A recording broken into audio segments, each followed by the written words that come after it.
Salam sejahtera bagi kita semua. Senang jumpa dengan Bapak Ibu Saudara sekalian di channel ini. Kali ini saya akan membahas 3 pertanyaan dalam buku MTPJ Gemim. Tanggal 19 sampai tanggal 25 Juni tahun 2022. Tidak usah kita berlama-lama, mari kita perhatikan pertanyaan sekaligus jawabannya.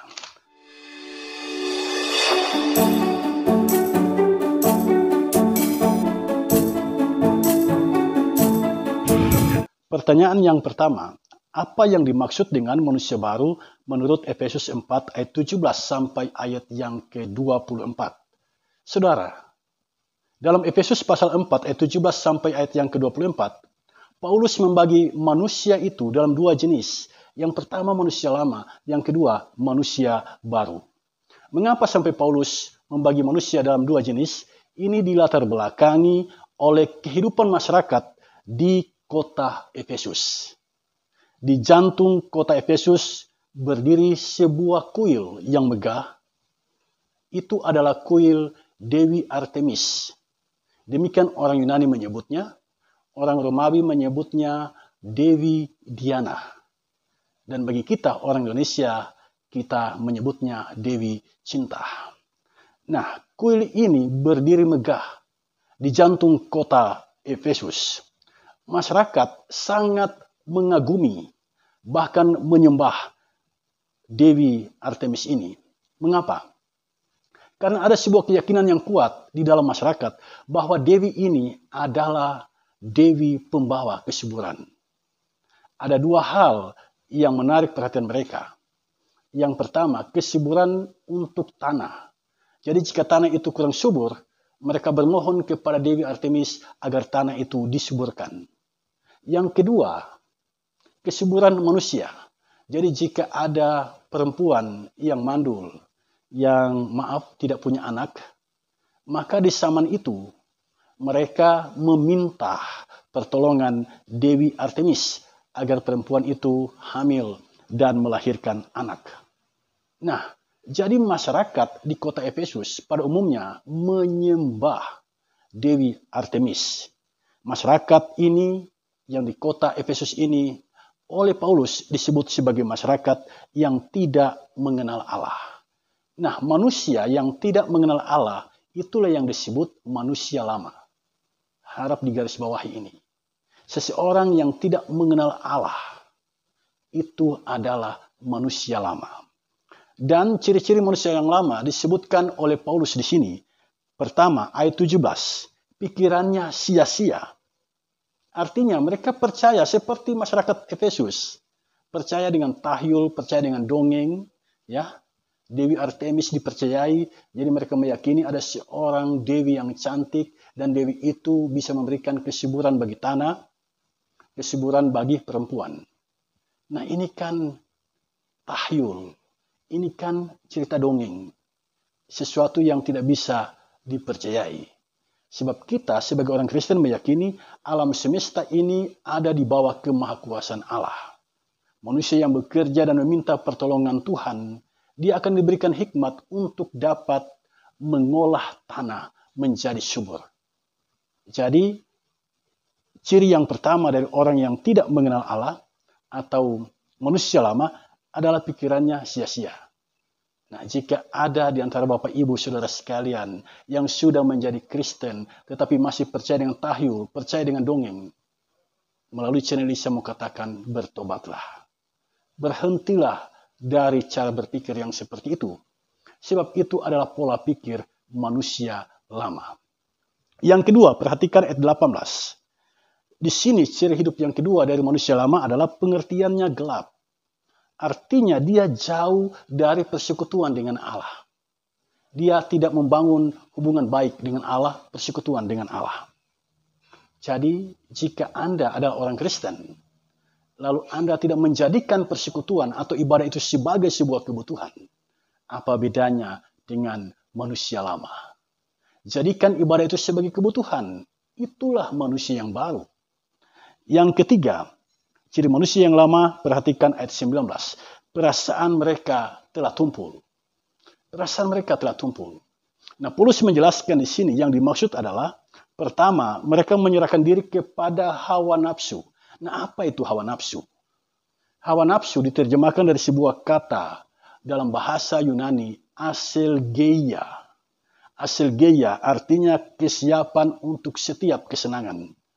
Kesenangan yang dimaksud adalah kesenangan berbuat dosa. Jadi jika ada seseorang, dia senang dengan perbuatan dosa, itulah hawa nafsu. Nah, perasaan tumpul yang kedua adalah mengerjakan dengan serakah kecemaran.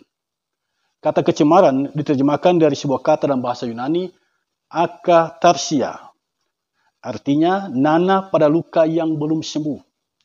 Jadi kecemaran itu digambarkan seperti nanah pada luka yang belum sembuh. Nah, jadi kecemaran adalah sesuatu yang membuat manusia tidak layak menghadap Allah. Jadi jika ada satu perbuatan dan perbuatan itu membuat kita tidak layak menghadap Allah, perbuatan itu adalah kecemaran. Nah, itulah gambaran tentang manusia lama. Paulus menggambarkan dengan jelas di sini dalam surat kepada jemaat di kota Efesus ini. Nah, selanjutnya pertanyaan kita adalah bagaimana manusia yang baru? Untuk memahami tentang manusia yang baru, konsep tentang manusia yang baru, perhatikan ayat 20. Yang disebut manusia baru adalah manusia yang mengenal Kristus. Apakah Anda mengenal Jokowi? Anda pasti kenal. Tetapi apakah engkau membangun hubungan baik dengan Jokowi? Ada interaksi selama ini?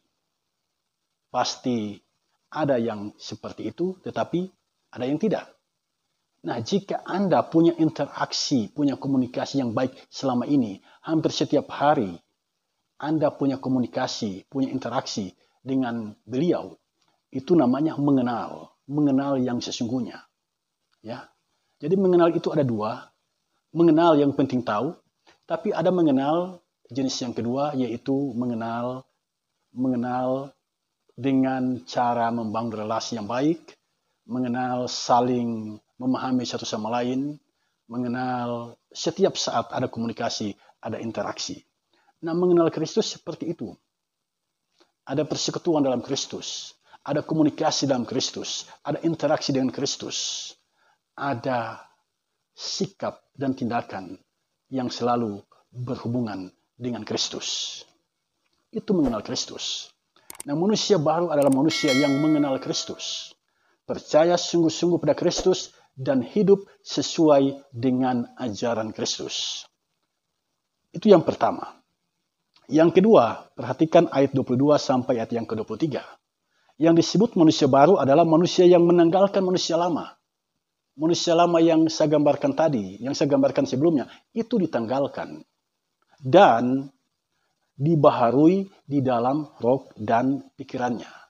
Nah, penjelasan ini mengingatkan kita pada satu kata, pertobatan. Bertobat. Orang Yunani menyebutnya metanoia, perubahan hati. Jadi hati seperti manusia lama itu ditanggalkan. Ditanggalkan dan kita memberi diri, hati kita dibaharui. Itulah pertobatan, itulah metanoia. Orang Ibrani menyebutnya syub, artinya berbalik 180 derajat ke jalan yang seharusnya dilalui. Nah, itu ciri yang kedua dari manusia baru. Yang pertama mengenal Kristus, yang kedua menanggalkan manusia lama dan dibaharui dalam roh dan pikirannya. Yang ketiga, perhatikan ayat 25 sampai ayat yang ke-32. Walaupun dalam MTPJ ayat ini tidak dibacakan, ya cuma sampai di ayat 24. Tapi ini penting untuk kita ketahui bahwa manusia baru itu berkarakter ilahi, berkarakter seperti Kristus. Yang pertama, perhatikan ayat 25. Dia membuang dusta, jadi kata-katanya selalu adalah kata-kata kebenaran. Yang kedua, perhatikan ayat 26, dia marah, tetapi tidak dendam. Sebab yang namanya manusia pasti bisa marah. Dan kemarahan itu sebenarnya alami, karena Tuhan menciptakan kita dengan pikiran dan juga perasaan. Jadi kalau kita diperlakukan tidak adil, kita pasti marah. Kalau harga diri kita diinjak-injak, kita pasti marah. Kalau kita disakiti, kita pasti marah. Ya, kemarahan yang seperti itu adalah kemarahan yang alami. Tetapi Tuhan memberikan catatan, janganlah matahari tenggelam sebelum padam amarahmu. Artinya kemarahan kita adalah kemarahan tanpa dendam. Yang ketiga, ayat 28. Jangan mencuri, tetapi jadilah pribadi yang suka bekerja keras untuk mencukupi kebutuhan hidup setiap hari. Itu yang ketiga. Yang keempat, ayat 29, membuang perkataan kotor, menggunakan perkataan baik. Perkataan yang memberkati sesama, menyejukkan hati sesama, menyenangkan hati sesama. Setiap hari kita mengendalikan lidah kita. Manusia baru adalah manusia yang dapat mengendalikan lidahnya. Dan ini penting untuk kita. Sebab di era sekarang ini, ketika ada persoalan pribadi, orang suka mengumbarnya di media sosial, lewat FB, lewat Instagram, lewat Twitter, YouTube, dan lain sebagainya. Manusia baru adalah manusia yang dapat mengendalikan lidahnya. Kalaupun dia menulis, ya, yang dia tulis adalah perkataan baik. Kalaupun dia bicara, yang dia bicarakan adalah perkataan baik. Yang kelima, perhatikan ayat 31. Dia membuang segala kepahitan. Yang disebut kepahitan adalah luka lama. Ya, kesalahan, dosa masa lalu dibawa-bawa, itu kepahitan. Kegeraman. Nah, kegeraman itu adalah kemarahan yang tidak berakhir, yang tidak ada ujungnya, yang kemarahan yang dipenuhi dengan dendam. Itu dibuang. Kemudian kemarahan. Ya, kemarahan artinya dia belajar untuk mengendalikan diri, tidak membiarkan diri diseret oleh arus kemarahan. Yang berikut pertikaian, ya. Pertikaian. Jadi antar sesama. Acap kali karena perbedaan pendapat kita bertikai. Nah, manusia baru dia berupaya membuang pertikaian itu. Yang berikut fitnah. Fitnah dia buang. Fitnah. Ya. Acap kali kita disakiti, dilukai. Lalu kita membalas orang itu dengan membangun fitnah. Nah, manusia baru tidak seperti itu. Manusia baru tidak boleh memfitnah sesamanya. Jangan mengucapkan kata-kata yang menghancurkan sesama. Jangan menciptakan image yang menghancurkan sesama. Jauhi fitnah dari kehidupanmu. Perbanyaklah kata-kata yang baik, kata-kata yang menyejukkan, kata-kata yang membangun, kata-kata yang memberikan motivasi bagi sesamamu. Itu jawaban atas pertanyaan yang pertama. Apa yang dimaksud dengan manusia baru menurut Efesus 4 ayat 17 sampai ayat yang ke-24. Pertanyaan yang kedua, bagaimana menurut saudara pendidikan membentuk manusia baru? Ini pertanyaan yang baik sekali agar gereja jangan hanya berkonsentrasi pada pelayanan ibadah lalu tidak peduli dengan pendidikan. Kata kuncinya untuk menjawab pertanyaan ini adalah perhatikan ayat 20. Dalam ayat 20, kita bisa memahami bahwa jemaat adalah orang yang telah belajar mengenal Kristus. Belajar artinya melewati pengajaran dan pendidikan tentang iman Kristen. Nah, pendidikan ini sangat penting. Pendidikan ini berkontribusi membentuk manusia baru. Karena lewat pendidikanlah kita belajar mengenal Kristus. Yesus ketika dia masih hidup, dia memilih 12 murid. Dan selama 3,5 tahun, Yesus mendidik, menggembleng 12 murid ini. Belajar darinya tentang kehidupan yang beriman sungguh-sungguh kepadanya. Tapi lihatlah, dari 12 murid ada satu yang berkhianat. Dan orang itu adalah Yudas Iskariot. Jadi pendidikan bukan satu-satunya jalan membentuk manusia baru. Bukan. Pendidikan hanya salah satu jalan. Ada jalan yang lain yang lebih utama, yaitu memberi diri dituntun oleh Roh Kudus. Nah, Roh Kudus inilah yang dijanjikan oleh Tuhan Yesus dan dicurahkan pada hari Pentakosta. Roh Kudus itulah yang membaharui roh dan pikiran kita sebagai manusia. tanpa peran Roh Kudus, tidak ada yang namanya manusia baru. Jadi pendidikan itu penting, sebab dengan pendidikan kita menolong orang untuk mengerti iman kita. Tetapi ada sisi lain yang tak kalah pentingnya, yaitu berserah sepenuhnya kepada Roh Kudus, agar kita dibentuk, digembleng olehnya, menjadi manusia yang baru.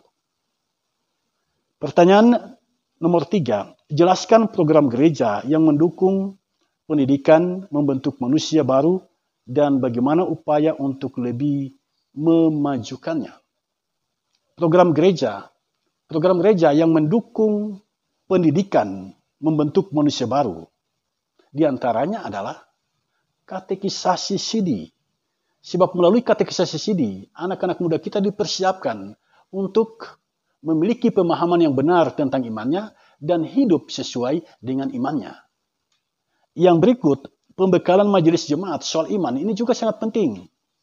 Agar majelis jemaat ini punya kompetensi untuk membentuk, menggembleng orang-orang yang mereka layani menjadi pribadi yang sungguh-sungguh beriman kepada Tuhan. Yang berikut, program gereja yang dapat kita adakan adalah studi teologi. Jadi memotivasi orang untuk belajar teologi. Jangan hanya belajar Alkitab, tetapi kita juga belajar pemikiran orang-orang yang telah lebih dahulu mendalami Alkitab dari pelbagai perspektif. Kemudian bagaimana upaya untuk lebih memajukannya? Saya mencatat 2 hal. Yang pertama, perkuat pembinaan warga gereja, baik di tingkat sinode maupun di tingkat jemaat. Perkuat pembinaan warga gereja. Yang kedua, berikan anak-anak kita yang cerdas beasiswa ketika mereka punya keinginan untuk menjadi seorang penginjil, menjadi seorang pendeta, menjadi seorang pelayan Tuhan yang sungguh-sungguh memberikan seantero hidupnya kepada Tuhan. Demikian beberapa catatan yang boleh saya sampaikan melalui kesempatan ini. Saya share kepada kita semua. Kiranya apa yang saya sampaikan ini menstimulasi Bapak, Ibu, Saudara sekalian untuk lebih mendalami lagi kitab Efesus pasal 4 ayat 17 sampai ayat yang ke-24. Tidak ada gading yang tidak retak.